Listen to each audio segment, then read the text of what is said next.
늦은 때에 코로나로 고생하시는 아소카 부부님과 더불어 그래 아무튼 뭐 고생이 많으시고요. 그래도 또 공부를 하러 이래 준비된 시간에 오셨습니다.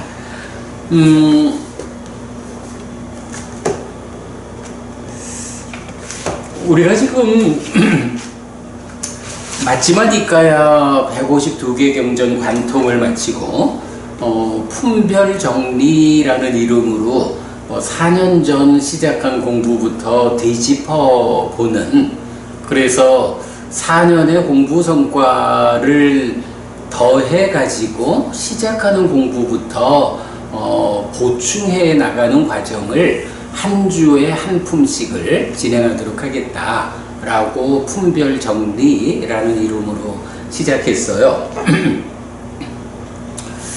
뭐 어떻게 이 일을 감당해야 할지 몰라서 뭐 일단 해보면 방법이 나오겠지 생각하고 시작하고 있는데요. 지난 화요일 저녁 7시 우리 일주일에 2번 중에 첫 수업이죠. 맞지마 니까야 요약이라는 형태로 우리가 이제 요즘 보면 수업을 하면 이제 동영상 작업을 하고 그 동영상 작업을 카톡에서, 이게 카톡에 있을 때 글이 좀 많아지면 화면이 안 나오고 전체 보기 요래 나오잖아요. 그래서 제가 지금 이제 몇 년을 두고 하나의 기준이 그 카톡에서 전체 보기 아니라 화면이 나오는, 그대로 클릭하면 연결되는 요만큼의 범주로 한 번 수업을 요약을 해가지고 보내드리고 있거든요. 그래서 이제 그렇게 한 번씩 요약된 만큼을 중심으로 152개 경을 이제 정리를 해보는 거예요. 지난 화요일까지는 그 작업이 다 안 돼가지고 뭐 요렇게 그냥 해서 대략 수업을 했고 일단 뭐 그저껜가 해가지고 152개 경에 대한 1차적인 작업은 마무리를 했는데 뭐 손은 좀 더 봐야 할 거예요. 자, 그리고 나면 그래서 이제 원래는 그 152개 경을 요약한 거를 쭉 읽어가는 정도로 해서 한 주를 쓰자 이래 했는데 막상 공부를 해보니까 지난 화요일 날 그렇게 10개의 경을 요약한 거를 그냥 뭐 재밌는 이야기 하듯이 좀 대화한, 그래서 이게 이런 정도로 요약된 것을 가지고도 90분 수업에는 한 품밖에 못 하는구나. 그래서 그냥 일단은 수업 방향을 바꿔가지고 화요일 날은 이렇게 요약된 걸로 한 품을 쭉 좀 뭐 어려운 주제 없이 그냥 풀어나가고, 그 다음에 이제 목요일 오후 시간 아소카 부부님하고 진행하는 이 법회에서는 그 화요일 날 공부한 내용을 이제 우리가 또 보면 홈페이지에 수업 정리로 해가지고 요약하고 해설하고 한 부분들이 제법 이제 분량이 있잖아요. 그래서 그 분량만 한 품을 모아가지고 지금 오늘 드린 교재가 제1 근본 본문품을 그렇게 경을 담지 않고 요약하고 해설한 부분만 넣은 건데 이게 지금 70페이지가 넘거든요. 그러니까 요렇게 해도 이거를 제대로 살펴보고 가는 거는 불가능한 얘기인 것 같고, 그래서 일단 화요일 날 첫 번째 수업에서 요약, 아주 짧은 요약 가운데에 전체적인 대의를 살펴보는 거로 하고, 두 번째 수업에서는 요 교재를 가지고 요 중에 우리가 좀 눈여겨봐야 하는, 조금 더 주의 깊게 봐야 하는 주제를 몇 가지 좀 살펴보는 걸로 한 품의 정리를 마무리하는 걸로 그렇게 일단은 공부를 진행해 보려고 해요. 그러면 이제 오늘 드린 교재가 90분 수업 동안에 요 중에서 쭉 흩어가면서 이제 중간중간 좀 더 설명드릴 부분 설명하는 걸로 그렇게 해서 이제 그렇게 해 나가야 이제 15주의 품별 정리를 마무리할 수 있을 것 같아요. 약간 그렇게 약간 진행을 해보고 아마 뭐 오늘 수업까지도 좀 중심이 잡히지 않은 채로 뭐 한번 시험 삼아 해보는 정도의 수업이 진행되지 않을까 생각은 하고요. 뭐 그래도 그렇게 한번 진행을 해 보겠습니다.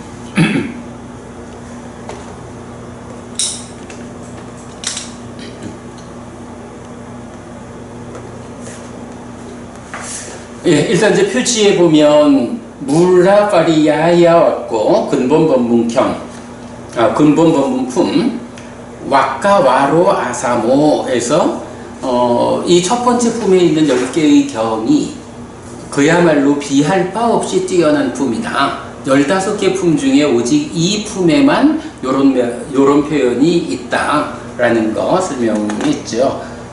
자, 그렇게 이제 넘어가 보면 2페이지에서 근본 법문품에는 마지막이니까야 1번 근본 법문경, 2번 모든 번뇌경, 3번 법의 후계자경, 4번 두려움과 무시무시함경, 5번 때없음경, 6번 원한다면경, 7번 옷감경, 8번 더 높은 삼경, 9번 정견경, 10번 대념처경의 10개의 경으로 구성되어 있습니다. 이 품은 비할 바 없이 뛰어난 품이라고 보충 설명될 정도로 포괄적이고 핵심적인 주제들을 설명하고 있습니다. 이렇게 했어요. 자, 그래서 이제 그 첫 번째 경, 물라 파리야야 수땅 근본 법문경입니다. 자, 이 경은 기본적인 경의 흐름이 배우지 못한 범부의 삶은 어떤 것일까? 거기에 비해서 유학의 삶은 어떻고 아라한의 삶은 어떻고 또 열애의 삶은 어떤가? 라고 경의 흐름이 구성되어 있죠. 범부들의 삶이 있고 그것을 넘어서 깨달음으로 이끌리는 삶이 있습니다. 범부의 삶을 특징지어 설명하고 깨달음으로 이끌리기 위해서 어떤 삶을 살아야 하는지 그리고 그 끝에 실현되는 삶은 무엇인지를 부처님은 모든 가르침의 근본이 되는 법문이라고 선언합니다. 요거 뭐예요? 결국 불교는 부처님 가르침은 삶의 이야기구나. 이 삶이 어떤 사람들의 향상의 정도에 따라서 어떻게 그 삶이 진행되는가. 하여간 불교는 사는 이야기다 라는 걸 알 수 있겠고요. 그럴 때 결국은 삶의 구조라는 것은 부처님이 됐든 범부가 됐든 똑같잖아요. 그럴 때에 차이라는 것은 질적 차이란 말이죠. 그런 이제 질적인 차이를 완전히 알지 못하기 아빠리냐 땅 때문에 범부로 살아가고 완전히 알아야 하는 유학의 과정 빠린디 양을 넘어서 완전히 알았기 때문에 번뇌다한 아라한이 됩니다. 빠린야 땅. 그 모든 과정의 근거는 열의 아라한 정등각인데 끝을 완전히 알았기 때문에 성취된 경지입니다. 그래서 빠린야 딴땅 그래 나오죠. 자, 그래서 이제 요약을 보면 1번 주제 모든 법 가르침의 근본이 되는 법문이다 라고 해서 근본 법문경이 나오죠. 자, 그래서 보면 첫째로 완전히 알지 못하는 범부의 제어에 의한 방법의 영역이랬어요. 그래서 보면 아가 전제된 산자나띠하고 그 다음에 아가 전제된 생각을 하고 그러면 기뻐한다. 여기서 기뻐함이라는 것은 아비난다띠 이게 되겠죠. 자, 범부는 이래요. 그런데 완전히 알아야 하는 유학 의 제어에 의한 방법의 영역. 이래서 실답게 안다. 아가 전제된 생각을 하지 않아야 한다. 기뻐하지 않아야 한다. 자, 요 차이는 뭐죠? 그 범부 이야기를 할 때는 범부는 그냥 이렇게 살아갑니다 하는데, 유학에 대해서는 실답게 안다라고 하는 것을 전제로 놓고 아가 전제된 생각을 하지 않아야 한다. 명령형으로 나타나는 거죠. 기뻐하지 않아야 한다. 이렇게 하지 않아야 돼 라는 건 뭐예요? 유학은 그가 아직까지 공부의 과정에 있기 때문에 공부를 완성하기 위해서 이런 해야 할 바가 있어. 요런 걸 알려주는 거죠. 3번 완전히 안 번뇌다한 아라한의 제어에 의한 방법의 영역. 실답게 암. 아가 전제된 생각을 하지 않음, 기뻐하지 않음. 여기는 해야 한다 이런 개념이 아니라 완성되어서 그렇게 살고 있습니다 이런 얘기죠. 4 내지 6은 탐진치가 부서지고 탐진치에서 벗어난 아라한의 제어에 의한 방법의 영역. 실답게 암. 아가 전제된 생각을 하지 않음, 기뻐하지 않음. 똑같네. 분명히 완전히 안 번뇌다한 아라한하고 탐진치가 부서지고 탐진치에서 벗어난 아라한하고를 구분해서 말하고 있는데 그들의 삶은 똑같은 거예요. 그죠? 실답게 안다. 아가 전제된 생각을 하지 않는다. 기뻐하지 않는다. 그런가 하면 이어가지고 끝을 완전히 안 열애의 제어에 의한 방법. 이래서 이제 부처님 얘기로 하거든요. 근데 여기도 실답게 안다. 아가 전제된 생각을 하지 않는다. 기뻐하지 않는다. 여기도 똑같아. 요거 지금 보면 완전히 알았다. 그래서 번뇌다한 아라한이다. 그리고 탐진치가 부서진 아라한이다. 그리고 열애. 이렇게 모두 5단계의 구분을 지어주고 있거든요. 그런데 그 5 부류에 대해서 그들의 삶의 현상은 동일하다. 이렇게 나오죠. 요거 보면 소부님 좀 연결되어 생각나는 게 하나 없을까? 아라한, 해탈한 아라한에게는 차이가 없다는 거. 이야, 나하고 또 같은 생각을 했네. 그래서 보면 그래, 지금 이제 법부님 말씀하시듯이 이 해탈과 저 해탈에는 차이가 없다. 이런 문장이 있어요. 그 문장이 이제 보면 나낀지 나나 따라나고 가다미 라고 해서, 그리고 이제 야디당 미부 띠야 미부 땅들에 나오는데 그래, 지금 이제 법부님이 정확하게 답을 해주셨는데 전체적으로 보면 이제 이 표현 이 해탈과 저 해탈 사이에 차이가 없다라고 말하는 경이 3가지가 있어. 그게 이제 뭐냐 하면 첫 번째는 맞지마니까야 90번인데요. 맞지마니까야 90번이니까 깐나 까탈라 경이거든요. 이 경에서 보면 이제 이런 표현이 나와. 대덕이시여 세종께서는 현재의 원인의 형태, 이치에 맞는 말로 말씀하셨습니다. 대덕이시여 세종께서는 원인을 가진 형태로서 말씀하셨습니다. 대덕이시여 끄샥들이야 바라문 와이샤 수두라의 이런 4가지 계급이 있습니다. 그리고 그들은 이런 5가지 정진의 요소를 갖출 것이고 그들은 바르게 정진할 것입니다. 여기서 그들에게 어떤 차이, 어떤 다름이 있습니까? 이렇게 질문을 해요. 그러니까 이제 인도의 사성계급이잖아. 끄샤트리아 바라문 와이샤 수드라, 이들이 정진을 한다고. 그럼 이들이 정진을 했을 때 그들에게 어떤 차이가 있겠습니까? 그래 말하니까 이제 부처님이 여기서 대왕이요, 이것 즉 해탈과 비교하여 해탈에는 아무런 차이가 없다고 나는 말합니다. 예를 들어서 어떤 걸 가지고 불을 붙이든지 똑같습니다. 이래가지고 혹시 당시 인도 사람들 생각으로는 이 사성계급 간에는 엄연한 차이가 있잖아. 출생부터. 그런데 부처님은 그들이 이렇게 정진의 요소를 갖추어 가지고 정진을 하면, 그래서 그 정진의 노력으로 성과를 얻으면 그 샤트리아가 해탈을 하든 수드라가 해탈을 하든 그 해탈에는 아무 차이가 없다, 이렇게 말하는 거. 요 부분이 그 해탈에 아무 차이가 없다라는 게 첫째, 그 계급에 따라서 해탈의 차이가 없음, 요거 하나를 말하고요.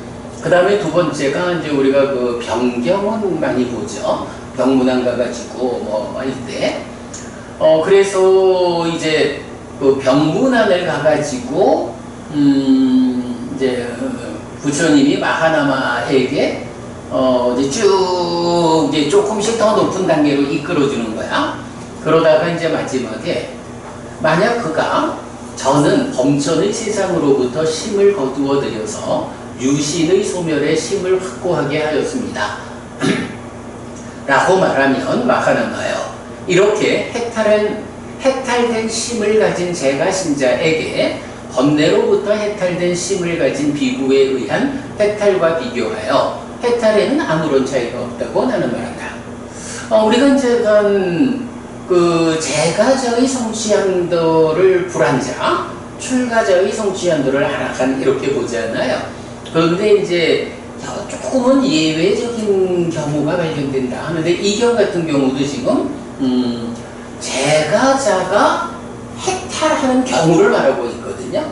그랬을 때 제가자가 해탈했다 할 때 마찬가지 그 비구가 해탈했다라는 이 경우가, 그러니까 제가자의 해탈과 비구의 해탈에서 그 해탈에는 아무런 차이가 없다.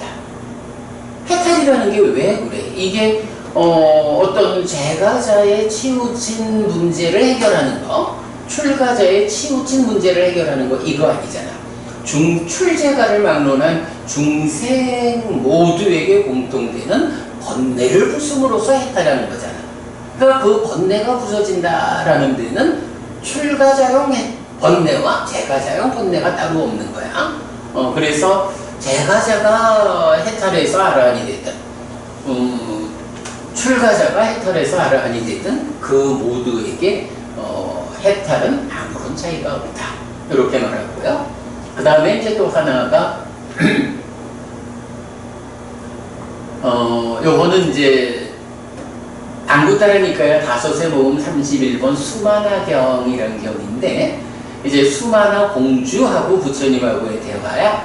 그래서 보면 부처님의 두 제자가 있는데, 한 명은 베푸는 자고 한 명은 베풀지 않는 자야. 기억났죠? 그러니까 부처님 제자 가운데서도 잘 보시하는 제자가 있고 보시하지 않는 제자가 있어.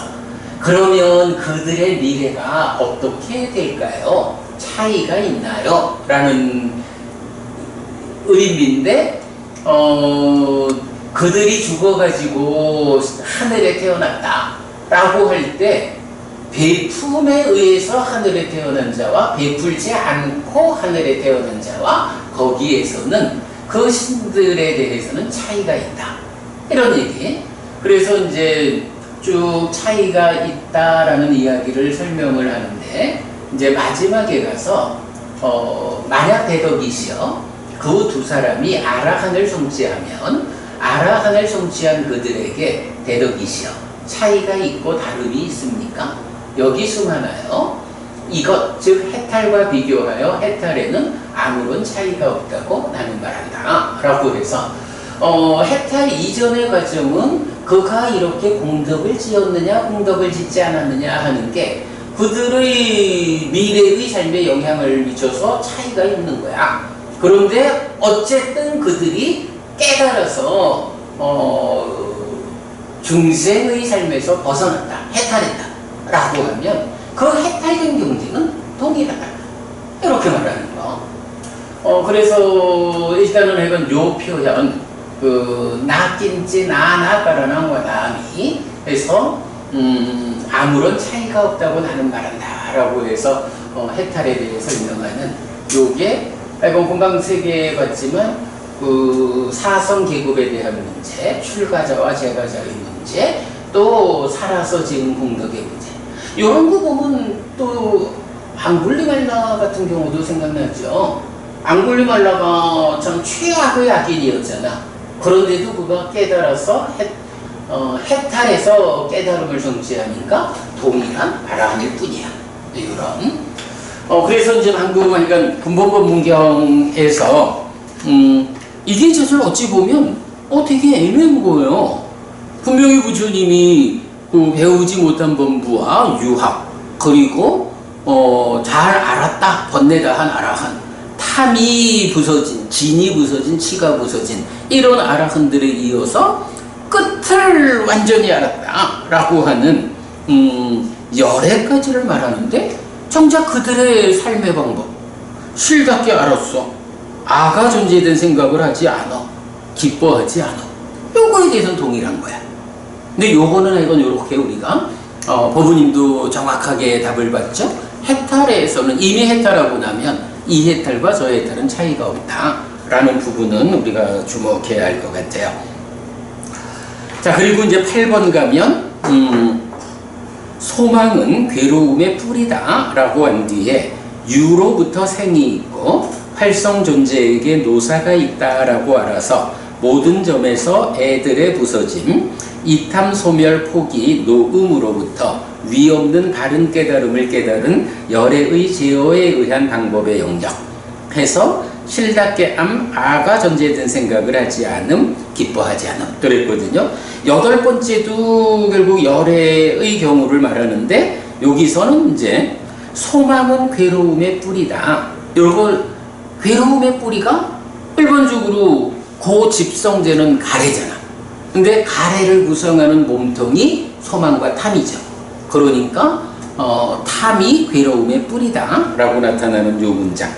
그리고 요 8번 안에서 우리가 봐야 하는 또 중요한 한 가지가 뭐가 있죠?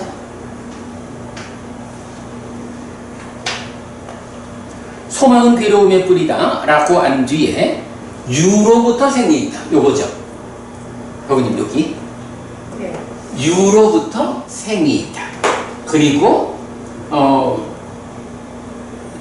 노사가 있는데 생이 있으면 노사가 있는데 활성 존재에게 노사가 있다라고 해서 생과 노사 사이에 활성 존재에게라는 말.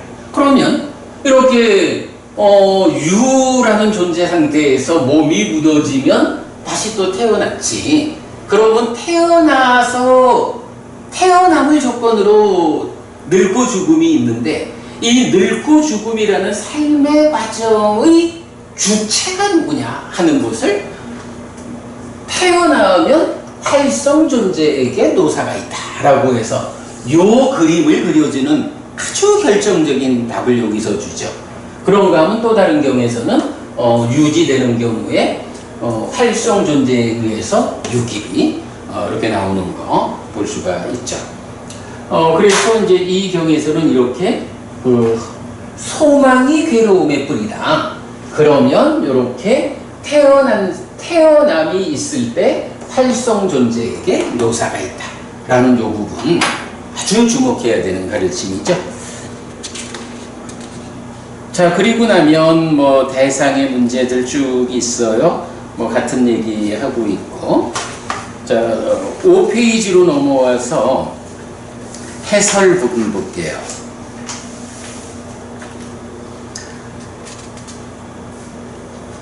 해설, 삶의 과정의 순한 구조적 이해 1. 산자나띠 2. 만야띠 3. 아비난다띠 범부는 완전히 알지 못하기 때문에 상나 과정의 전도된 상의 과정을 1. 상한다에 따르는 아가 전제된 생각을 합니다. 2. 만야띠 아가 전제된 생각은 1. 땅에서 생각하고 2. 땅과 비교하여 생각하고 3. 땅을 나의 것이라고 생각하는 세 가지 형태로 진행됩니다. 그리고 이런 생각은 기뻐함으로 전개됩니다. 유학은 삼매수행에 의해 여실직연한 예류자, 일례자, 불환자인데 실답게 무상고, 무아, 부정, 아는 경지입니다. 다만 아직 전도된 상해 과정을 해소하지 못했기 때문에 완전히 알아야 하고 빠른 내양 이를 위해 전도된 상의 해소 과정을 닦습니다. 그래서 실답게 알면서 아가 존재된 생각을 하지 않아야 합니다. 땅에서 생각하지 않아야 하고 땅과 비교하여 생각하지 않아야 하고 땅을 나의 것이라고 생각하지 않아야 하는 것입니다. 그래서 땅을 기뻐하지 않아야 합니다. 번뇌다한 아라한은 완전히 알았기 때문에 실답게 알면서 아가 존재된 생각을 하지 않습니다. 땅에서 생각하지 않고 땅과 비교하여 생각하지 않고 땅을 나의 것이라고 생각하지 않는 것입니다. 그래서 땅을 기뻐하지 않습니다. 그리고 완전히 안 경지는 탐진치가 부서지고 탐진치에서 벗어난 것입니다. 열의 아라한 정등각은 끝을 완전히 알았기 때문에 실답게 알면서 아가 존재된 생각을 하지 않습니다. 요거 우리 4년 전 이야기지만 요 공부할 때 하나 보았던 게 PTS본에서는 열의 아라한 정등각에 대해서도 끝을 완전히 알았다고 나오지 않고 그냥 완전히 알았기 때문에 빠린 야땅으로 나왔었죠. 근데 6차 결집본에서는 아라한에 대해서 빠린 야땅하고 열의 아라한 정등각에 대해서 빠린 야딴땅에서 끝을 완전히 알았다는 차이를 보여줬죠. 그거 기억하실 거고요. 땅에서 생각하지 않고 땅과 비교하여 생각하지 않고 땅을 나의 것이라고 생각하지 않는 것입니다. 그래서 땅을 기뻐하지 않습니다. 그리고 끝을 완전히 안 경지는 소망은 괴로움의 뿌리다라고 안 뒤에 유로부터 생이 있고 활성 존재에게 노사가 있다라고 아는 것입니다. 이렇게 끝을 완전히 알았기 때문에 모든 점에서 열에는 애들의 부서짐, 이탐 소멸 포기 노음으로부터 위없는 바른 깨달음을 깨달았다라고 열에는 선언합니다. 이렇게 끝을 완전히 안 열애의 깨달음에 따라 범부로부터 유학을 거쳐 무학에 이르는 과정의 안내, 이것이 모든 법의 근본이 되는 법문입니다. 자, 첫 번째 품도 근본 법문 품이고 첫 번째 경이 근본 법문 경이에요. 그 이유가 뭐라는 거예요? 결국은 보통의 사람들이 내가 삶을 향상해야겠다, 고멸을 실현해야겠다 라는 마음을 먹고 삶을 향상하는 길을 가는 거죠. 그럴 때에 올라가자라는 노력의 길이 있고 그 올라가는 과정 단계를 토대로 벗어나자 하는 또 길이 있죠. 그래서 벗어나자 하는 길에서 일정의 성취에 들어서면 이제 성자라고 불리는데 그 성자 가운데 완전한 깨달음을 완성한 아라한을 제외한 중간 과정을 유학 이렇게 부르는 거죠. 그래서 범부가 1단계의 향상으로 유학이 되고 그 다음에 2단계 향상의 끝으로 아라한을 성취하는 요 과정을 설명하는데 우리가 아까도 보았지만 삶의 골격의 측면에서는 똑같죠. 삶의 골격에서는 어쨌든 마음이 몸과 함께 세상을 만나는 이야기, 이거는 범부가 됐든 유학이 됐든 아라한이 됐든 열애가 됐든 똑같은 거야. 그런데 다만 거기서 욕탐으로부터 진행되는 질적 삶의 차이가 있는 거죠. 그래서 그러니까 모든 법의 근본이 되는 법문이라는 것은 바로 이렇게 범부와 유학과 무학, 열애라고 하는 이런 삶의 향상의 과정에 따르는 질적 차이, 여기에 초점을 두어가지고 모든 법의 근본이 된다, 이렇게 말한다는 거죠. 그러면 법은님, 여기서 우리가 어떤 점을 보아야 돼? 불교 공부는 삶이 어떻게 골격을 가지고 있느냐 하는 것도 당연히 그거 모르고는 안 되지만 그 골격에 대해서 우리가 배우고 나면 이제 이런 골격으로 구성되는 나의 삶이 어떻게 더 향상해 갈 것이냐 라고 해서 삶의 질적 요소에 대한 관심을 더 기울여야 한다. 이런 부분을 볼 수 있겠죠. 자, 그러면 질문. 삶의 질적 요소로 참여하는 게 어떤 게 있어요? 탐과 상. 그렇죠. 욕탐과 상. 요게 이제 달리 말하면 뭐야? 우리가 인식이, 뭐 삶이라는 게 이제 인식과 행위잖아? 그런데 이 인식이 1차 인식, 2차 인식 두 단계로 있죠. 그럴 때에 인식이 가지는 특징이 뭐죠? 인식이 가지는 특징. 인식의 특징은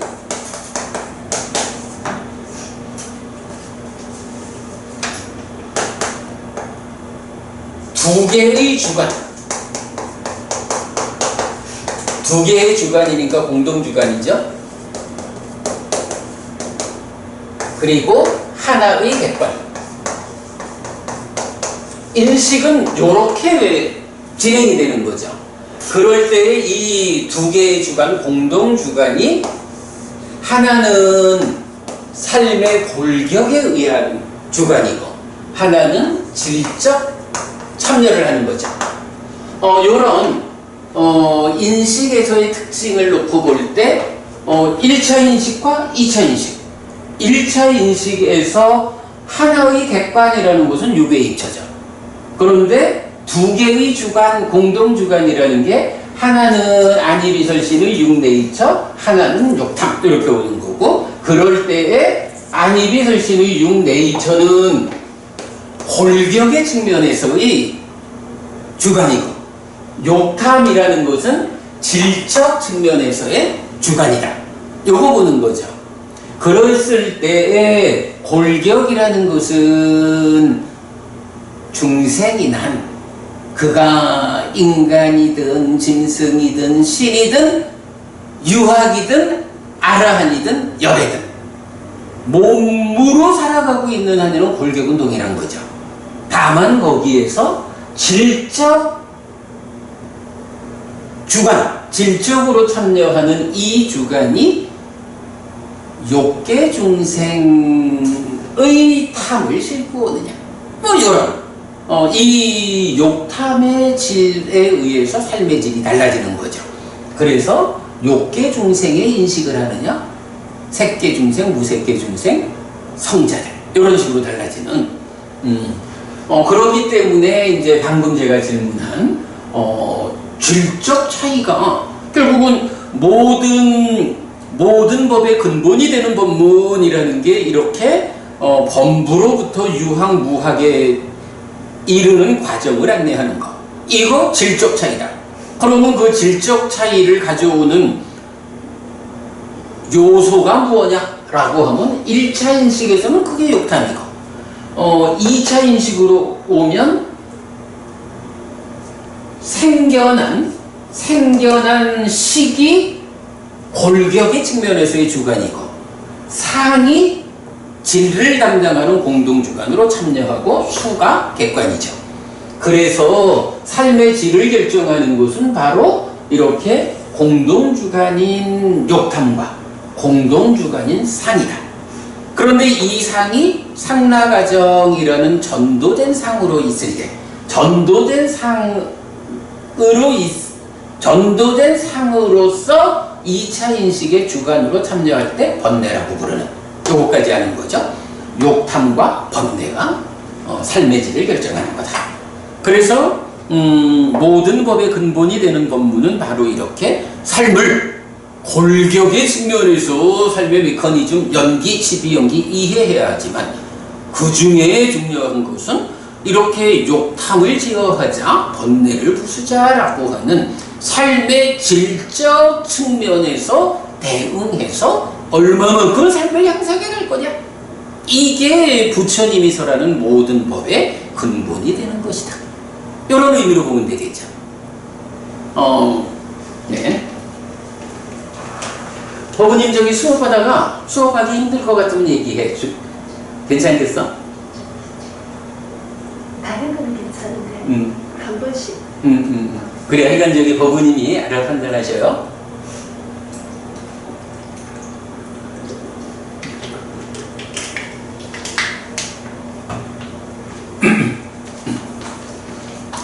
자, 그래서 모든 법의 근본이 되는 법문이라는 의미 이제 살펴봤고요.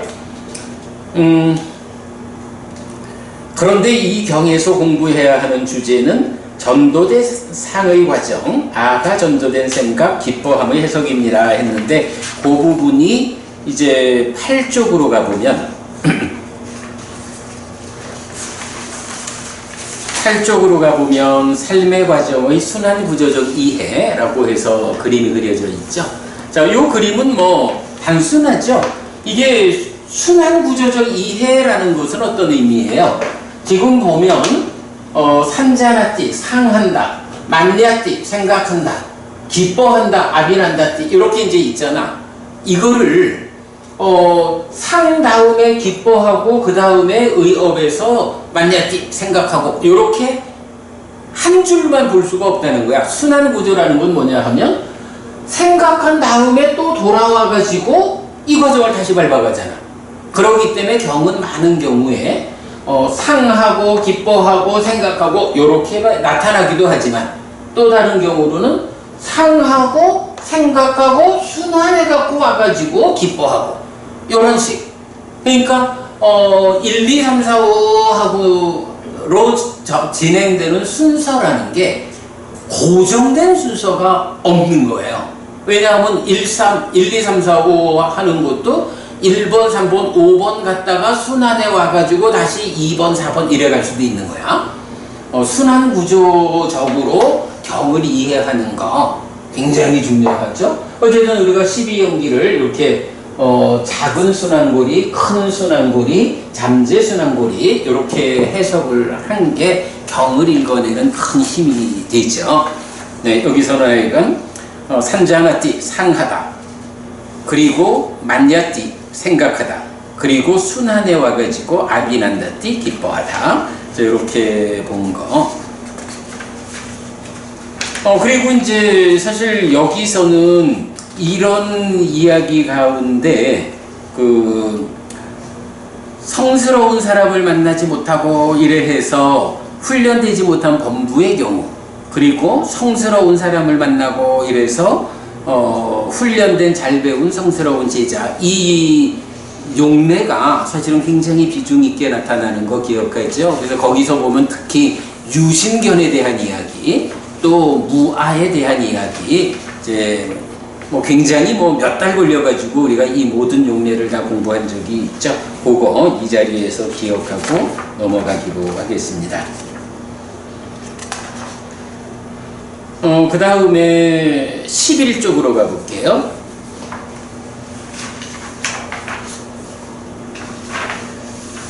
자, 방금 우리가 소망이 괴로움의 뿌리다라는 걸 보았잖아요. 소망이 괴로움의 뿌리고 그게 돌아와서 활성 존재에게 노사가 있다 라고 했는데, 요 뿌리, 그러니까 A가 B의 뿌리다 라고 말하는 요런 용례는 좀 우리가 주목해야 하는 거죠. 그래서 그 몇 개 보았는데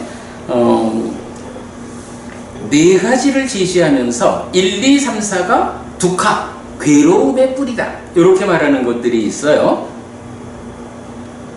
그래서 보면 맞지마니까야 116번 이식일리경에서는 잘리니라고 해서 갈망이 괴로움의 뿌리다 이렇게 나오고요.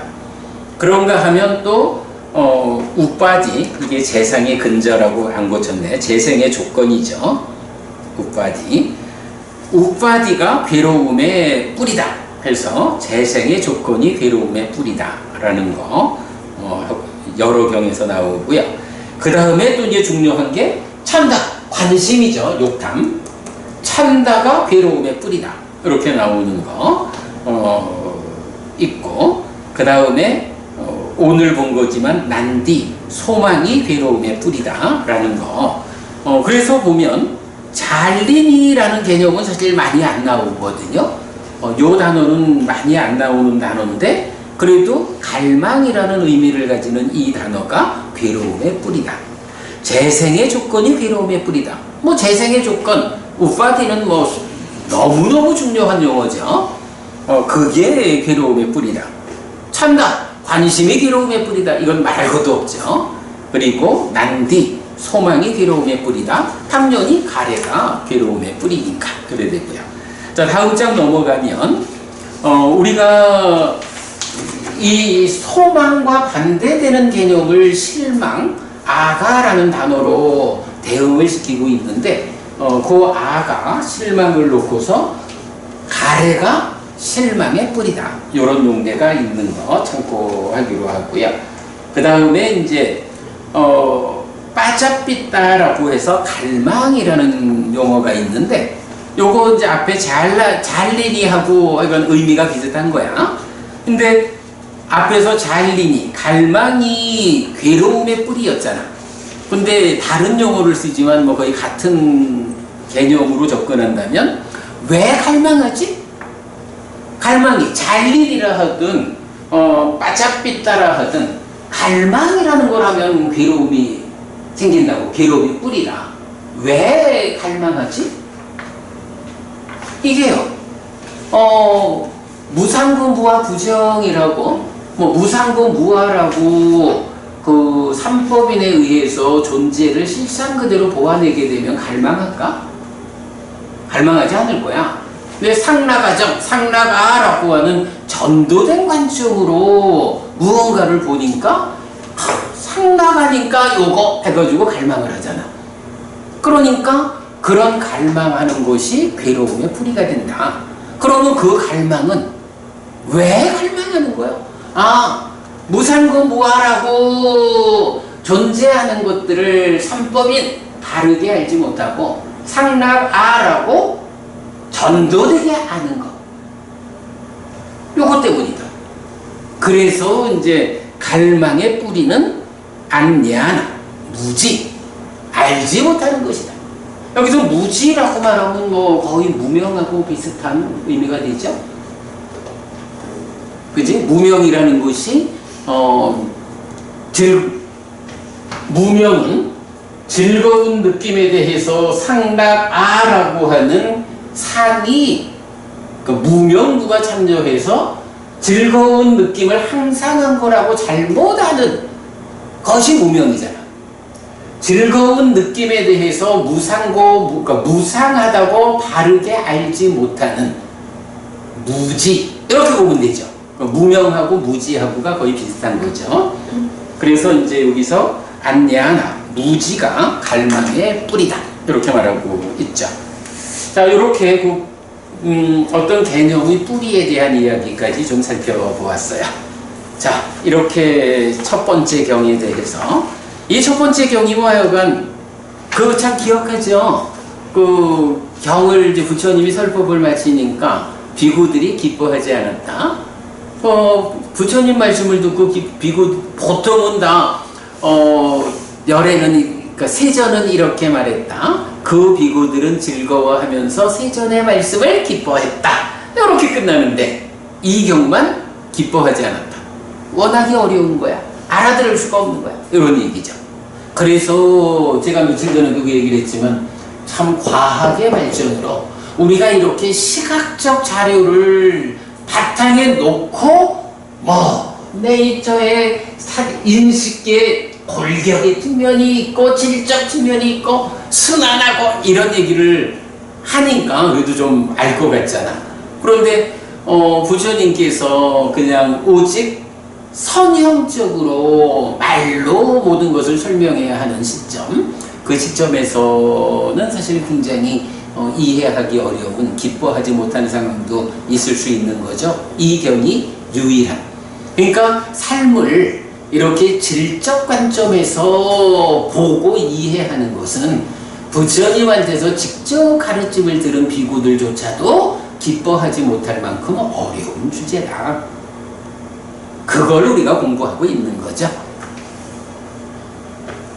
하실 말씀. 아니 저기 아가가 난디와 같은 자리라고요? 네. 그렇다면은 가래가 난디의 뿌리가 된 건 순환구조지. 이렇게 봐야 되지. 여쭤봐요. 그게 순환인가요? 그렇습니다. 그 얘기인 것 같아서요. 그래서 이건 순환적으로 보자면 그게 이제 마찬가지지 뭐. 번뇌와 무명도 서로 조건되잖아. 번뇌가 무명의 조건이다라는 건 뭐 이렇게 오니까 무명이 번뇌의 조건인 건 어떻게 돼? 잠재순환고리로 순환하니까 그 얘기를 할 수가 있지. 그렇게 봐야 되는 게 많죠. 하여간 아가를 과연 우리가 탐진치 교재에서 여러한 이유를 들어가지고 소망에, 그러니까 즐거운 느낌에 대해서 소망으로 가면 괴로운 느낌에 대해서 실망으로 가는 이제 그런 부분을 설명하고 있어요. 자, 그리고 이제 두 번째 모든 번뇌경으로 갑니다. 자, 모든 번뇌의 단속을 위한 법문에서 번뇌의 종류, 그리고 뭐니 해도 알고 보는 자. 알고 보는 자 이러니까 방금 본 거, 무지가 갈망을 일으키고 갈망이 괴로움의 뿌리가 되는 이런 측면으로 보면 결국은 무지의 문제를 해결하는 것, 이게 번뇌를 부수는 일인가 봐. 이렇게 봐도 타당하겠죠. 무지의 문제를 해결하는 것. 중생을 지시하는 개념은 번뇌, 루, 아사와입니다. 그래서 번뇌의 부서짐, 즉 누진으로 깨달음을 선언합니다. 얼마만큼의 번뇌가 있고 얼마만큼의 번뇌가 부서졌는지에 따라 삶의 질은 차별됩니다. 경은 7가지로 번뇌를 분류하는데 수행자의 일상에 해당하는 수용, 참음, 피함을 통해서 버려야 하는 번뇌들과 내적인 심의 사마타의 과정에 해당하는 단속, 제거를 통해 버려야 하는 번뇌들, 법의 윗바사나의 과정에 해당하는 보험을 통해서 버려야 하는 번뇌들, 사마타 윗바사나의 과정에 해당하는 수행을 통해서 버려야 하는 번뇌들입니다. 번뇌는 소유의 번뇌, 존재의 번뇌, 무명의 번뇌, 용루, 유루, 무명루로 구성되는데 열이작의와 비열이작의를 알고 보는 자에게서 부서집니다. 그래서 보험을 통해서 버려야 하는 번뇌들을 먼저 지시하고 그 부서짐의 완성을 떨침, 이탐, 소멸의 과정이고 쉼으로 귀결되는 칠각지 수행으로 마무리합니다. 이 칠각지 수행, 칠각지를 있는 그대로 닦는다라는 게 사마타 윗바사나. 그리고 나머지 5가지 번뇌들을 그 중간에 배치하는 구조를 보여줍니다. 라고 했는데, 일단 이제 우리가 이제 여기서 보면, 법문이 번뇌라는 게 어떤 게 있다. 보통 번뇌, 어떤 게 있죠? 번뇌라고 말하면. 뭐 우리가 이제 기본적으로 아는 게 용루, 소유의 번뇌, 유루, 존재의 번뇌, 무명루, 이렇게 용루, 유루, 무명루, 이렇게 번뇌는 기본적으로 이렇게 말하죠. 그래서 누진명에서도 보면 고의 진멸도, 루의 진멸도 이래 하면서 바로 소유의 번뇌도, 존재의 번뇌도, 무명의 번뇌도 다 부서지는 요게 이제 보통 나오잖아. 자, 그런데 이렇게 번뇌라는 것의 몸통을 말한다면 이런 번뇌를 어떻게 대응할 것인가? 그죠? 몸통이라면 이제 이 번뇌에 어떻게 대응할 것인가 하는 대응의 측면에서 번뇌를 구분해 놓은 것. 그게 모든 번뇌 경이 말하는 거겠죠. 그래가지고 이게 이제 대응의 측면에서 뭐 보험을 통해서 버려야 하는 번뇌들. 그러니까 무엇을 통해서 버려야 하는 번뇌.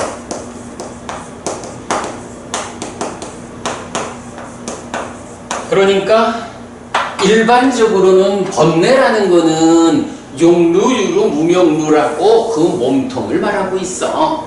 여기서 용루, 유루, 무명루가 뭐야?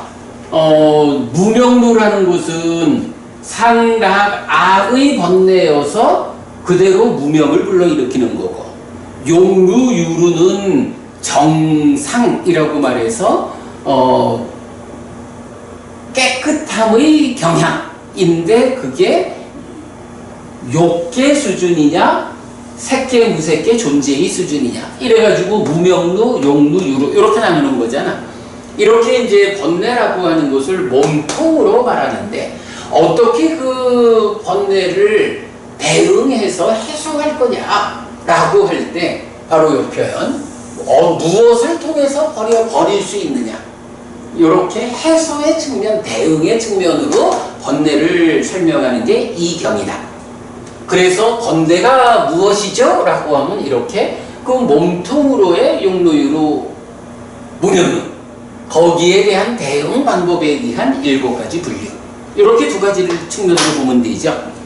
그래서 이제 이런 번뇌가 봄을 통해서 버려야 하는 번뇌들이 있다라고 해서 유신견과 의심과 괴금지의 3가지 족쇄들이 버려짐.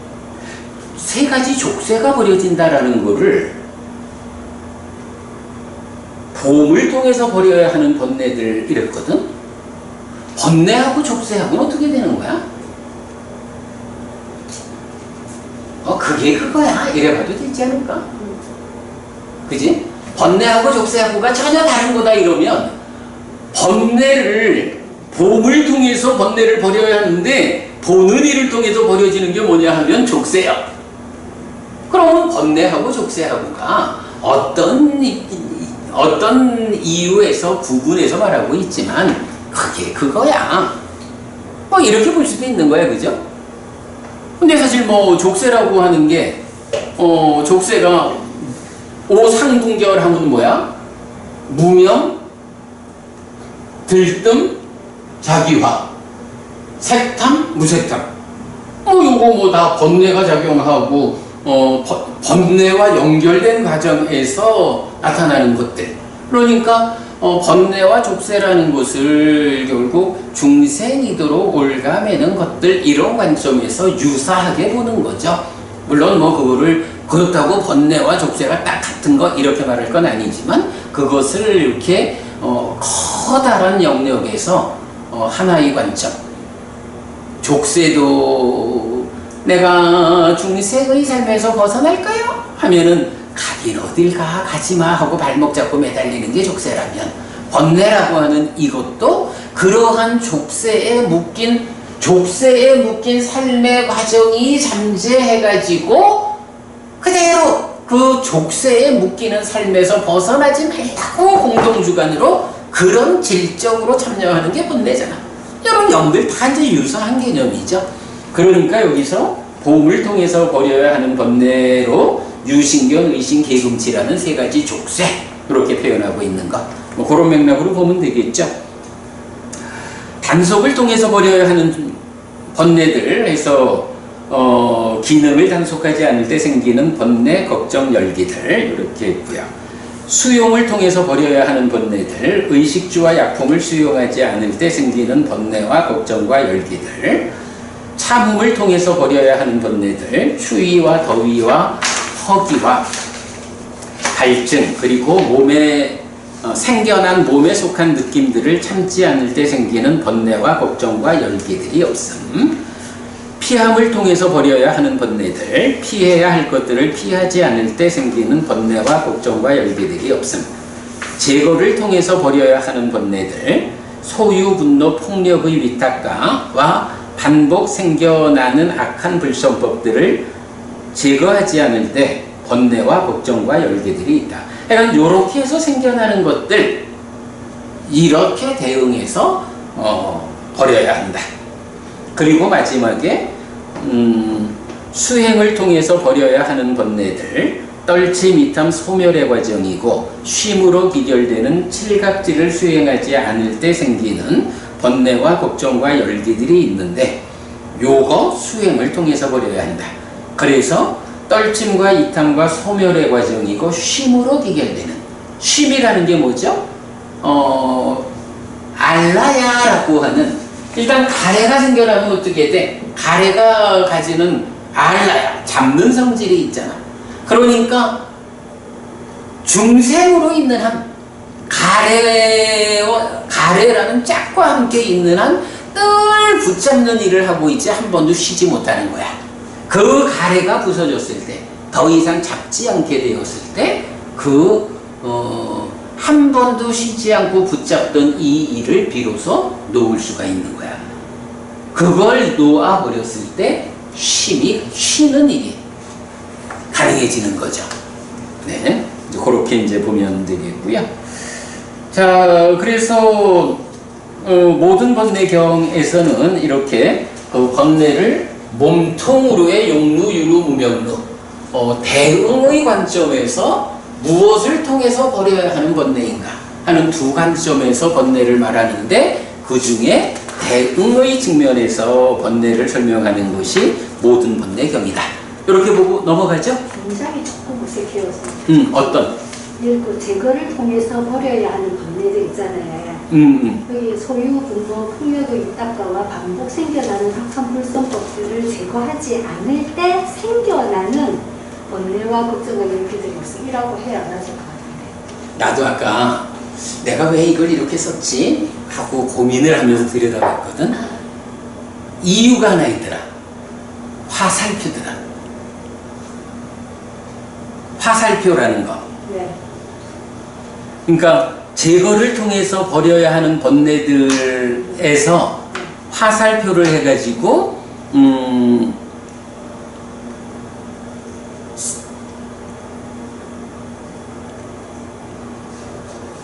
그게 그 위에 피함을 통해서 버려야 하는 번뇌들은 이렇게 피하지 않을 때 생기는 번뇌와 걱정과 열기들이 없으면 하니까 전혀 어색하지 않거든요. 그러니까 여기도 똑같이 제거하지 않을 때 생기는 번뇌와 걱정과 열기들이 없으면 하면 안 어색한데 아니면 이거 어색해요. 다른 사람들 이거 이해 못해요, 선생님. 나도 그래서 아까 그게 잘 이해가 안 돼가지고 한참 들여다보니까 요 화살표를 써서 요렇게 썼구나 했는데 그 부분 제가 이거 다시 살펴볼게요. 네, 화살표가 있어도 제거를 통해서 버려야 하는 번뇌들은 이렇게 제거하지 않을 때 생기는 번뇌와 걱정, 열기들이 없어진다고. 제거를 통해서 버려야 하는 번뇌들이 네, 전혀 문제가 없는데 예, 이거 무슨 말씀인지 알겠어요. 이거하고 수행을 통해서 버려야 하는 번뇌들하고 왜냐하면 이게 나중에 교재로 나갈 거예요. 우리만 보고 말 것 같으면 이대로 두어도 스님 그런 의미로 하셨는가 보다 이랬는데 이 두 개는 네. 알겠습니다. 나도 사실 아까 그 부분이 요게 조금 문맥이 어색하다 하고 보고선 이거를 그런 어색함 때문에 이게 화살표를 그려놓은 거구나 했는데 요거 다시 볼게요. 네, 그래도 그 위에 거랑 또 같이 오케이. 한번 해야 되거든요. 알겠습니다. 요거 다시 봐가지고 수정할 부분 수정하도록 그리하겠습니다. 근데 어쨌든 이제 일단 우리가 의미는 아는 거고요. 우리가 아는 의미에 맞게 문장이 표현될 수 있도록 그렇게 제가 살펴보도록 하겠습니다. 자, 그렇게 이제 7가지 기능을 본 게 되겠고요. 넘어가가지고 19쪽으로 가볼까요?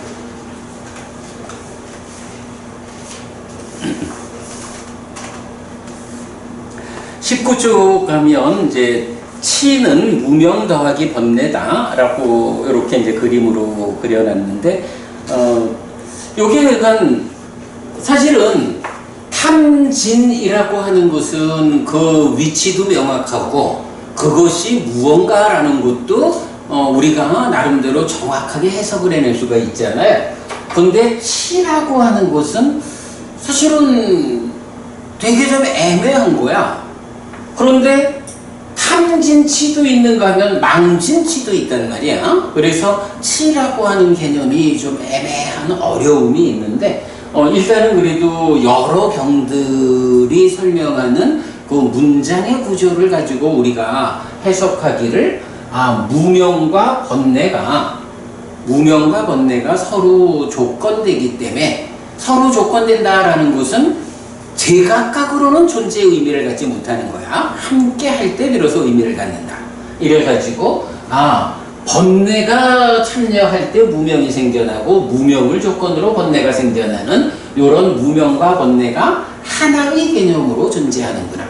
탐과 진을 만드는 것으로 하나의 개념으로 존재한다. 그거 치다. 이렇게 이제 우리가 이해를 한 거죠. 그 관점을 이제 이렇게 설명하고 있고요.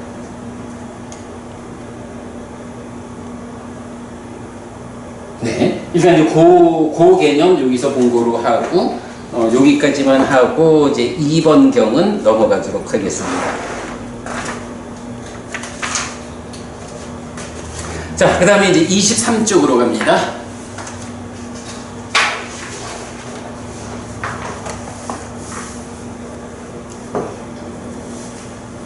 자, 3번 법의 후계자경입니다. 자, 부처님이 나에게 법의 후계자가 되어라, 재물의 후계자가 되지 말아라 라고 지시를 하죠. 그러면서 이제 이 경에서는 스승이 벌이라고 말한 법이 있다 라는 게 중심 주제가 되고요. 재물의 후계자가 아닌 법의 후계자가 되기 위해서 스승이 홀로 머물 때 제자들은 떨침을 이어서 공부해야 한다고 말합니다. 스승이 버리라고 말한 법들을 버리기 위해 풍족하게 살지 않고 해이하지 않고 들어가기를 먼저 포기하고 여임으로 나아가야 하는데 중도 곧 팔정도가 그 방법입니다. 이때 스승이 버리라고 말한 법들은 일부 구성의 차이를 보이는 가운데 다양한 경들에서 연관성을 가지고 나타나는데 불선법이고 심의 오염원이고 낮은 삶에 속하고 모나게 하는 법들, 괴로움으로 이끄는 법들이어서 아라한을 실현하기 위해서는 버려야 하는 법들입니다. 이렇게 되어 있고요. 자, 요약에서 보면 이제 부처님이 지시했고, 사리푸타 존자가 해설을 하는데, 이제 비구들이 경멸받는 세 가지 이유가 있다. 스승이 홀로 머물 때 제자들은 떨침을 이어서 공부하지 않고, 스승이 버려야 한다고 말한 법들을 버리지 않고, 풍족하게 살고 해이하고 들어가고 여임을 먼저 포기한다. 이런 비구들은 경멸받는다. 그러나 칭찬받는 이유도 있다. 스승이 홀로 머물 때 제자들은 떨침을 이어서 공부한다. 스승이 버려야 한다고 말한 법들을 버린다. 풍족하게 살지 않고 해이하지 않고 들어가기를 먼저 포기하고 여임으로 나아간다.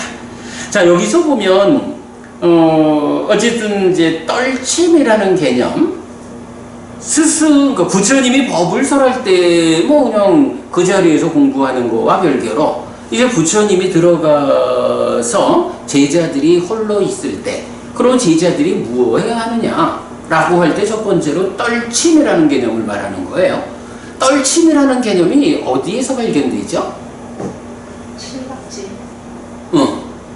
또 너무 많이 나오는데 떨침, 탐, 소멸.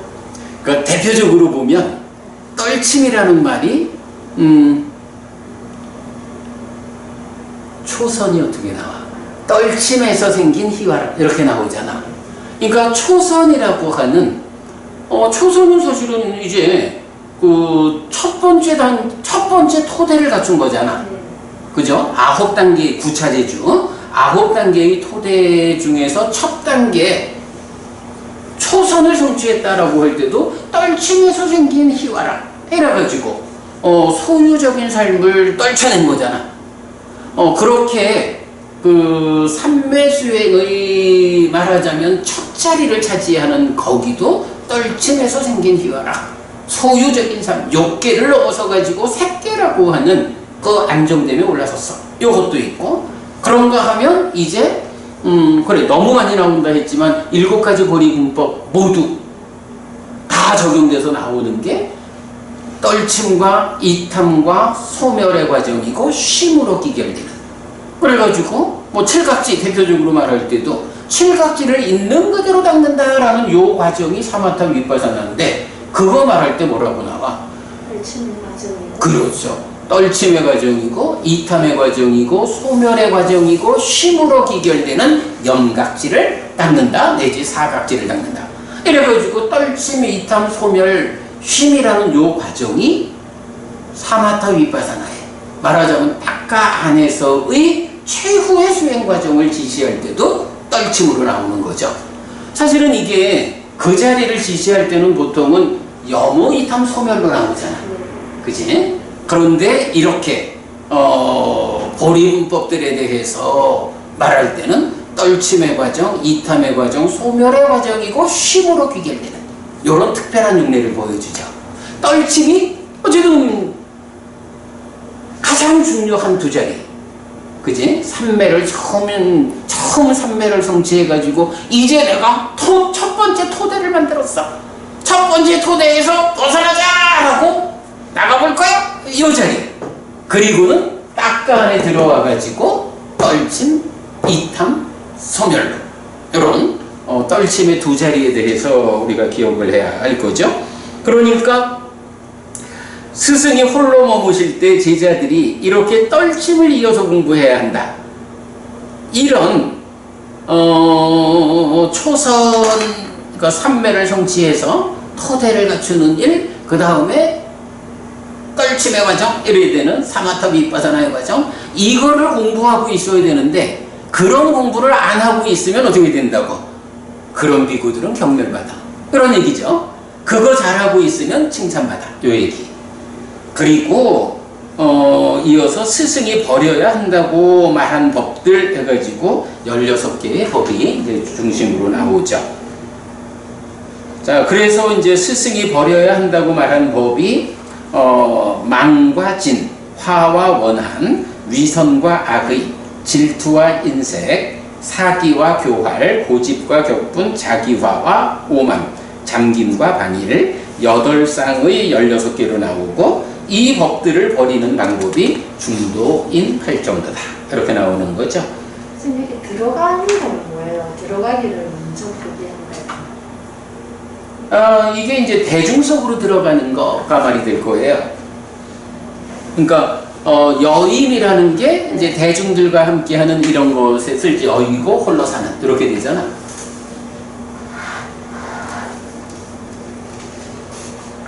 그러니까 이제 경멸받는 사람들은 대중 안으로 들어가는 거지 여위고 홀로 하는 요런 삶을 살지 않는 거야. 그리고 칭찬받는 사람들은 대중 안으로 들어가는 것은 포기하고 여임으로 나가는.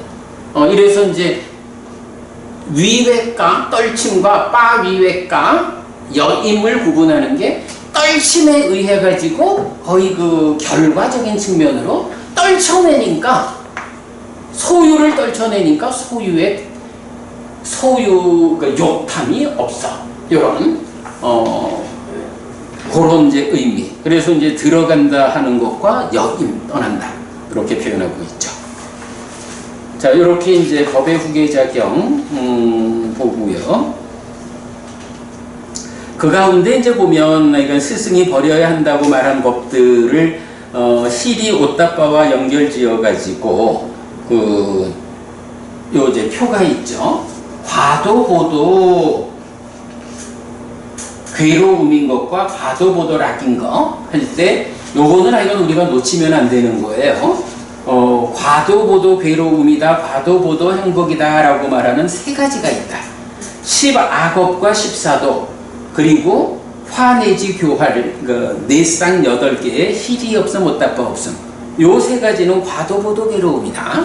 10선업, 10정도, 화내지 않음 내지 교활하지 않음과 hil이 오따빠. 요 세 가지는 과도보도 락이다. 요거는 하여간 우리가 놓치면 안 되는 가장 중요한 교리 중에 하나죠.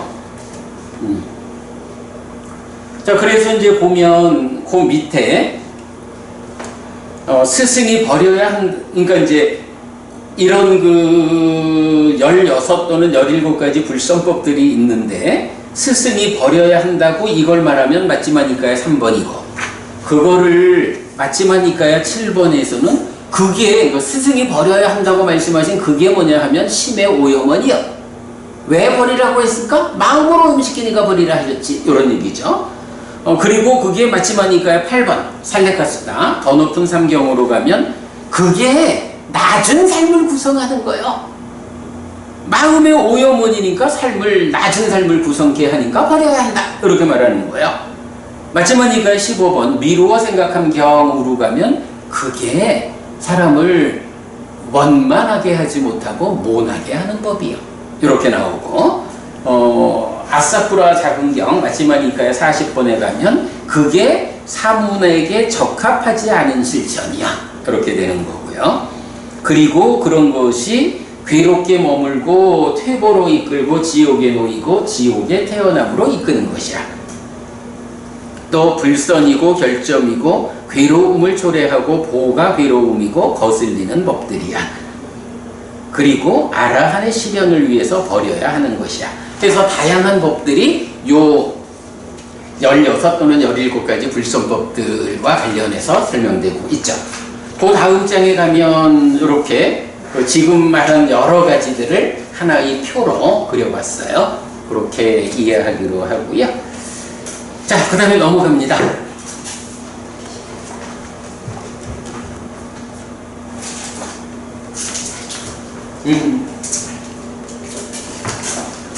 이건 불편치 않게 하셔요.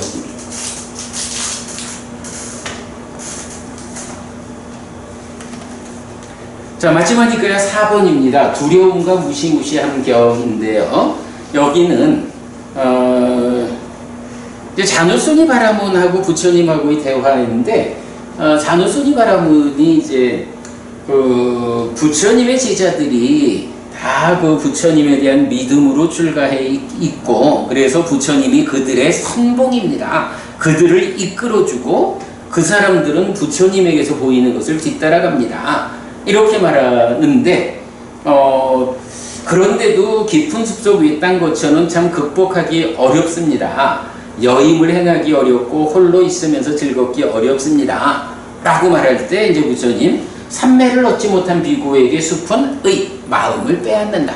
이 표현 우리가 강조하는 거죠. 그래서 그 연결되는 개념으로 우빨리경에서는 상가에 머물러라. 준비가 갖추어질 때까지 삼매를 성취할 때까지는 상가에서 보호받으면서 공부해라. 이런 부분까지 같이 나오죠. 그러면서 이제 이 경에서는 부처님이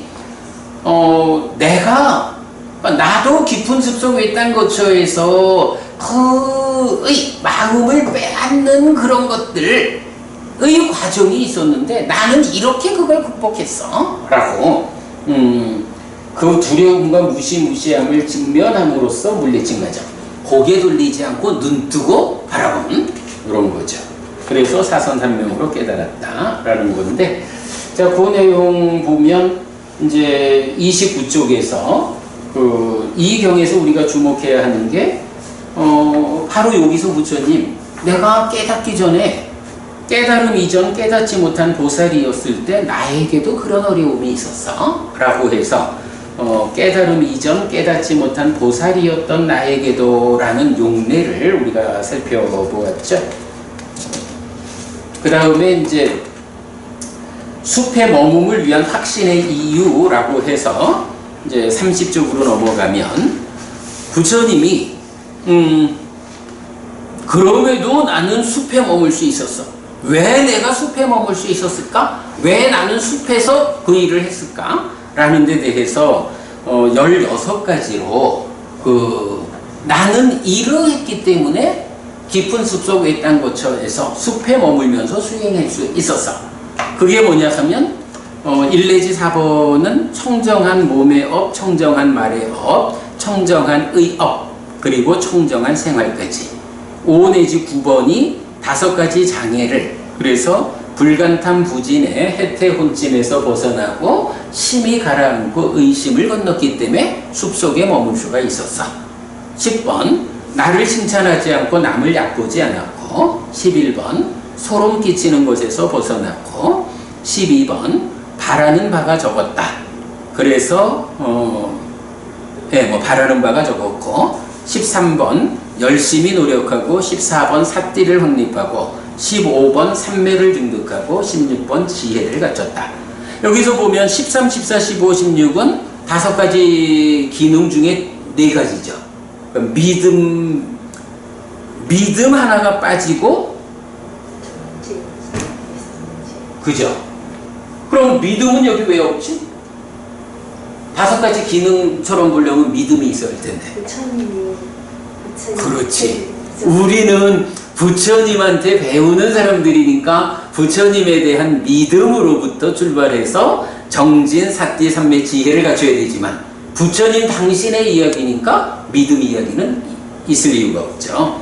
그렇게 해서 이건 16가지. 그리고 이제 직면했다라고 하는 게 어떤 상태로 있든 있는 그대로의 나에게 그 두려움과 무시무시함이 오고 그런 상태를 있는 그대로 그 두려움과 무시무시함을 물리쳤다라고 말하고 있죠.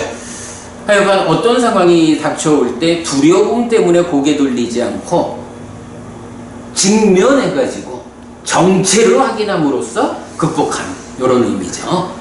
요거는 사실 우리가 일상에서도 참 어떤 상황이 닥쳐왔을 때 좀 두렵다거나 뭐 해서 회피해가지고는 그 일을 해결하지 못하죠. 두 눈을 부릅뜨고 마주 보아야 되는 거야.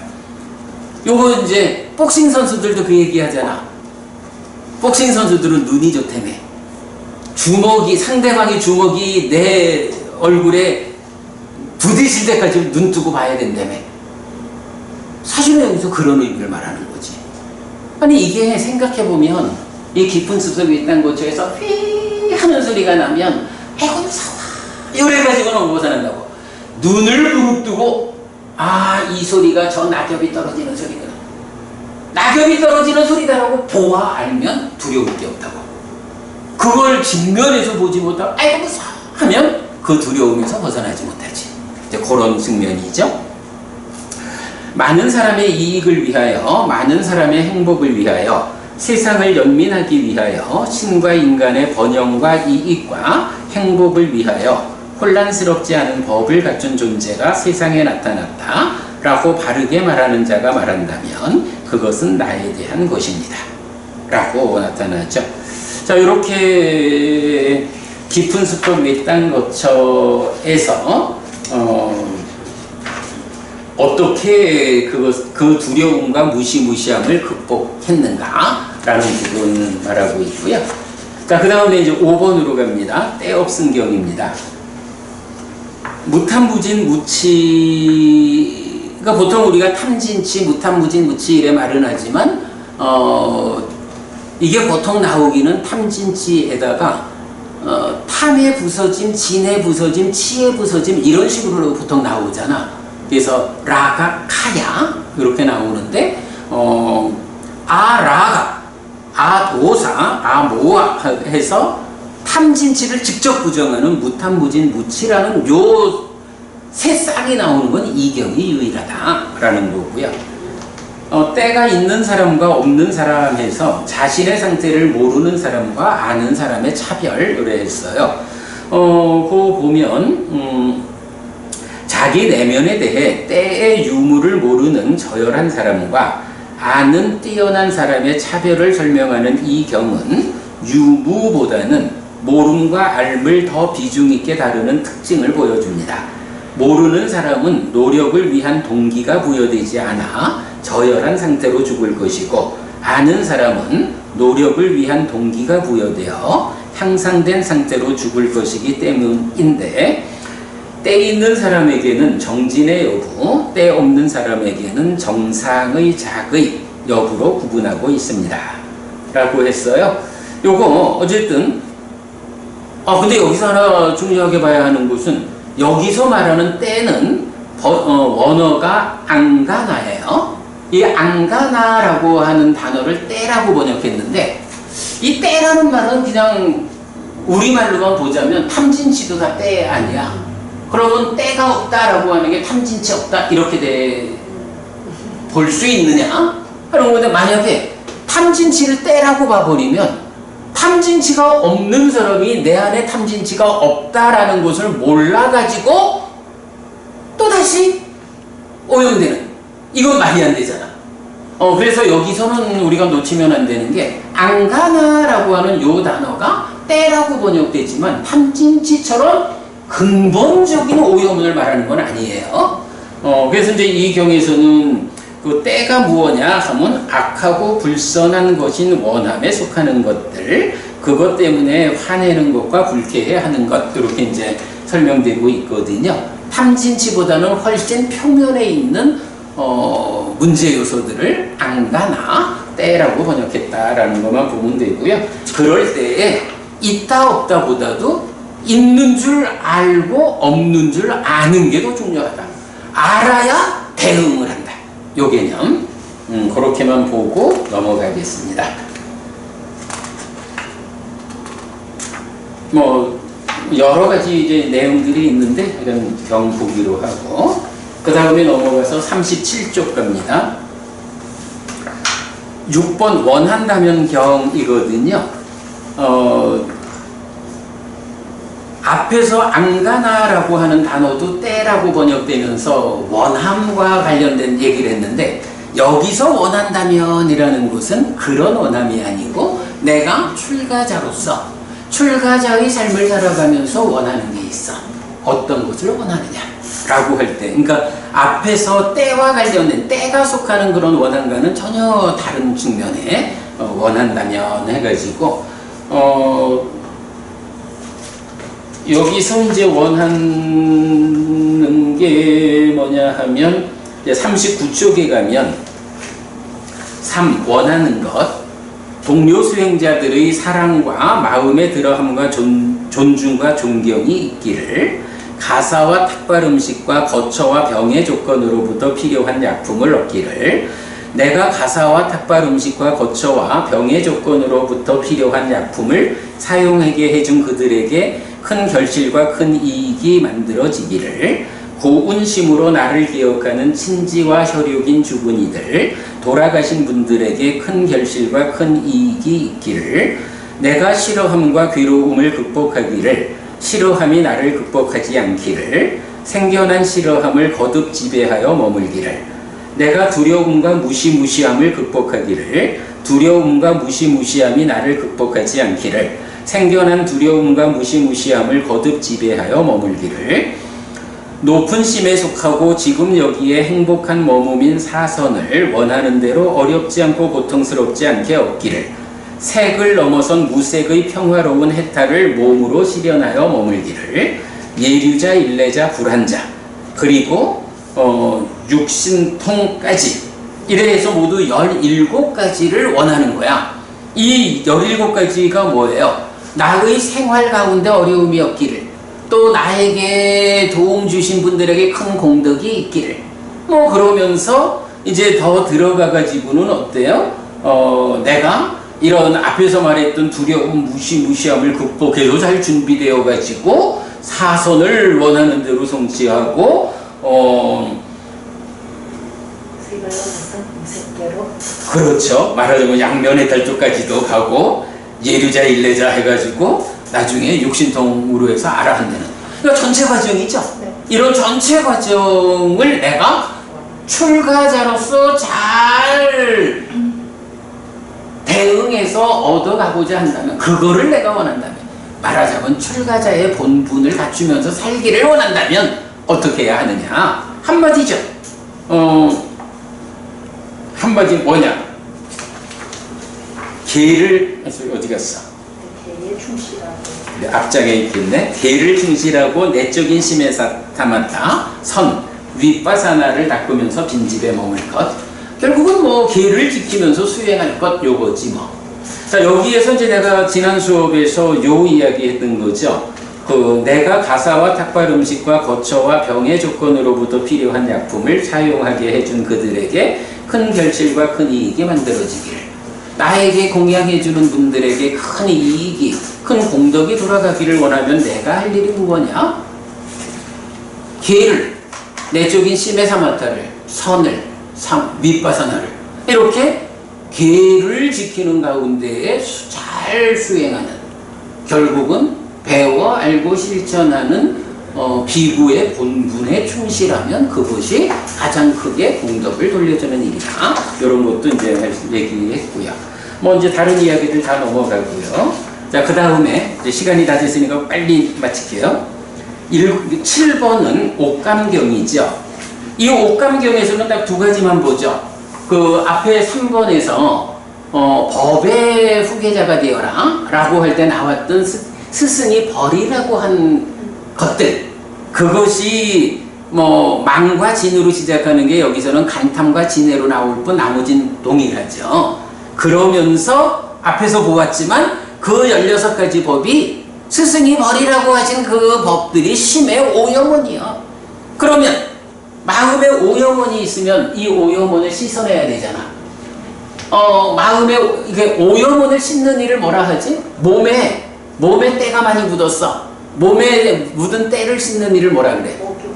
이게 우리는 그렇게 잘 안 하지만 이건 목욕이래잖아. 그러면 여기서 이 경에서 주목해야 되는 것은 마음에 오염원이 있다라고 말했을 때 그 마음의 오염원을 씻어내는 일이 목욕이다 이거요. 근데 어떤 목욕이라고? 내적인 목욕이다 이거요. 이렇게 심의 오염원을 내적으로 목욕해서 씻어내라, 마음의 오염원을 제거하고 청정해라, 이렇게 말하니까 이제 바라본 입장에서는 목욕이라는 말을 듣고 강에 들어가서 목욕합니까? 이래한 거죠. 사실은 이 경에서 우리가 눈에 띄게 본 게 인도 사람들이, 힌두교 신자들이 겐지스 강에 들어가가지고 목욕하면 진짜 똥도 흘러가는 물이라며 그 물에 들어가가지고 목욕하는 이유를 이 경에서 말해주잖아. 그죠? 그래서 바라문교의 목욕의 의미, 그건 세상 사람들끼리 우리가 그렇게 알기로 하자라고 동의한 거지 사실 아니요. 정말로 목욕은 이런 마음의 오염원들을 씻어내는 내적인 목욕을 해야 하는 거야. 그게 이제 옥감경의 내용이죠. 그래도 우리가 이건 여기서 힌두교와 불교의 목욕의 차이를 발견한 건 아주 중요해. 자, 그 다음에 이제 8번. 살레카스탕, 더 높은 삼경이죠. 여기서는 이제 44가지 더 높은 삶을 위한 법들이 나오죠. 그것에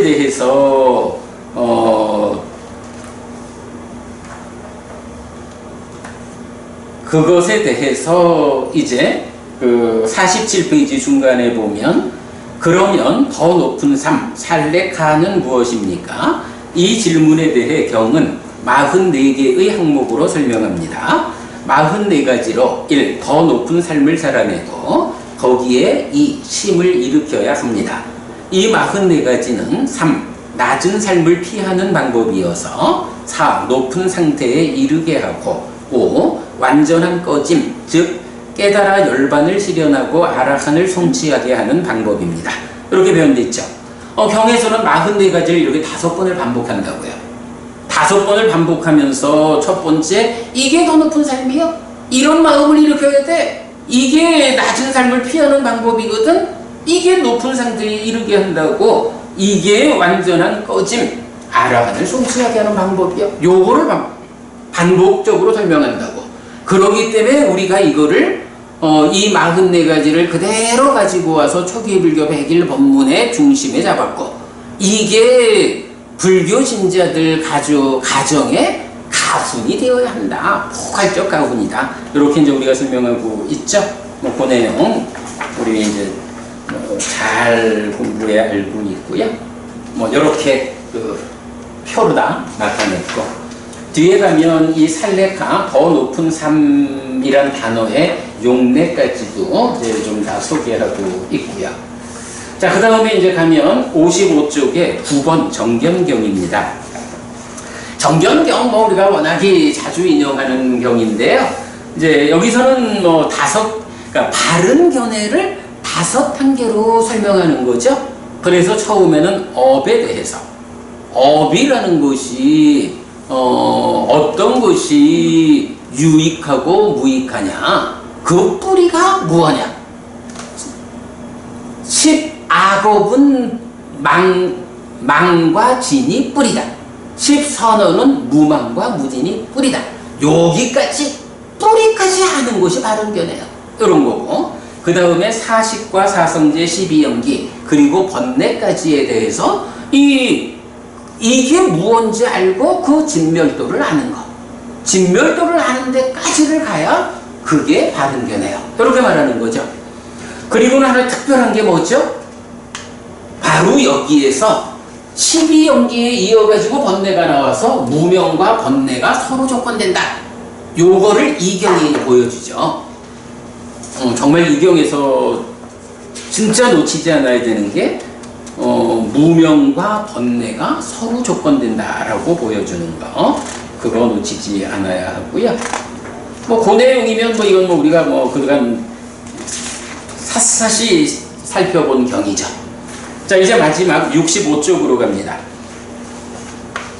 이거 시간이 너무 다 맞추자. 아니야, 맞춰야 돼. 이건 이제 맞힐 수밖에 없는 게, 이제 10번째 경은 대념처 경이잖아요. 대념처 경은 10번째 경이 대념처 경입니다 라는 말밖에는 사실 이 시간에는 또 할 수 있는 게 없어.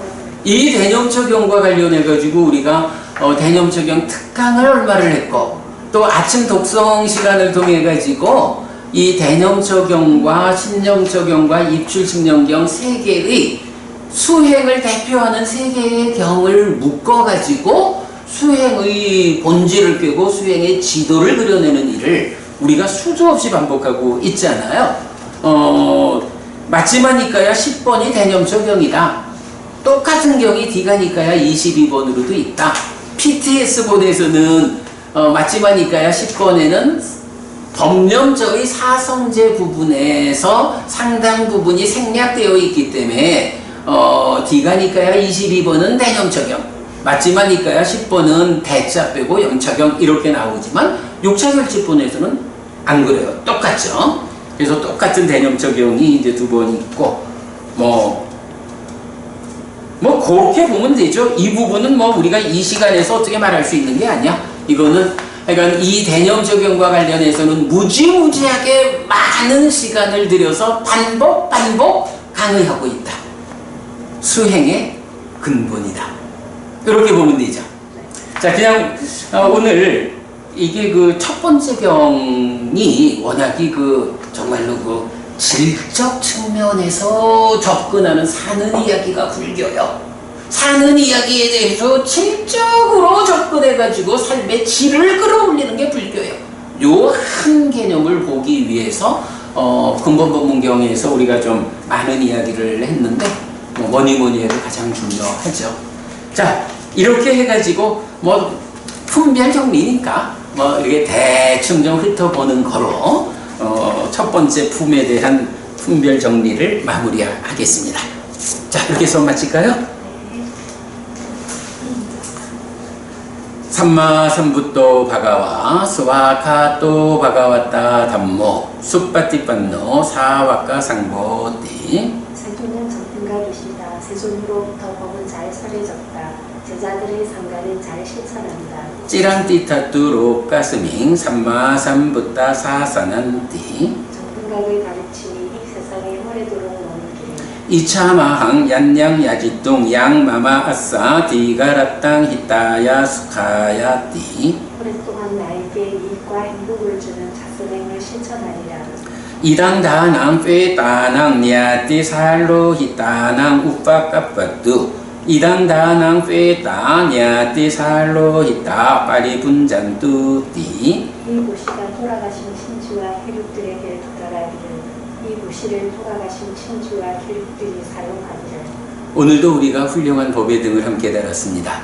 이 법의 등의 공덕이 오랫동안 여러분들에게 이익과 행복으로 함께 하기를 바랍니다.